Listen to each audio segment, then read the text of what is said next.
अली का सब्र अब खत्म हो चुका था।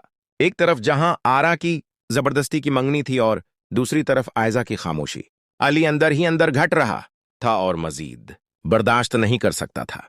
उसने तय कर लिया था कि वो अपनी मां की जद के आगे झुककर अपनी मोहब्बत को हरगिज कुर्बान नहीं करेगा।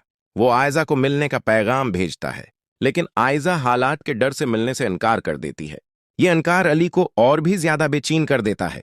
वो किसी की परवाह किए बगैर सीधा आयजा के घर पहुंच जाता है।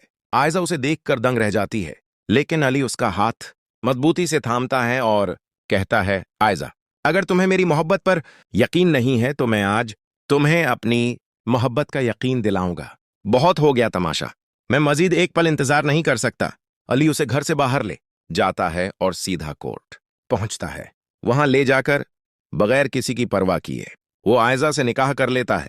अली जब आयजा को दुल्हन बनाकर घर में दाखिल होता है तो जहां आरा के पैरों तले से जमीन निकल जाती है, वो देखकर हका बका रह जाती है। जहां आरा की अना अब बरी तरह टूट चुकी थी, वो चीखो पुकार शुरू कर देती है कि तुमने ये क्या कर दिया? मेरी मर्जी के बगैर मैं तुम्हें इस घर में कदम भी नहीं रखने दूंगी।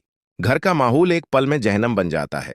जहां आरा आयजा को उस घर में कबूल करने से साफ इनकार कर देती है और उसे धक्के देकर घर से बाहर निकालने की कोशिश करती है। हंगामे के दौरान वो अपना सारा गुस्सा फजा पर निकालना शुरू कर देती है। उसे सबके सामने बड़ा भला कहती है और ताने देती है कि तुम्हारी वजह से तुम्हारी बहनें मेरे घर में दीरे डालने की कोशिश कर रही हैं।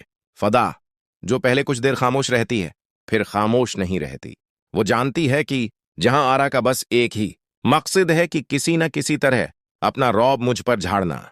फद्दा जहां आरा की आंखों में आंखें डालकर कहती है, जहां आरा बेगम, अब वो दौर गुजर गया जब आपकी मर्जी के बगैर इस घर में पता भी नहीं हिलता था।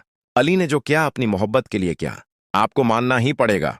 फदा का यह जवाब जहां आरा के जख्मों पर नमक छिड़कने के बराबर था। वो चीखना चलाना शुरू कर देती है कि अगर उस लड़की को इस घर में रखना है तो मेरी लाश से गुजरना होगा। इधर रेजा भी खामोशी से नहीं बैठता।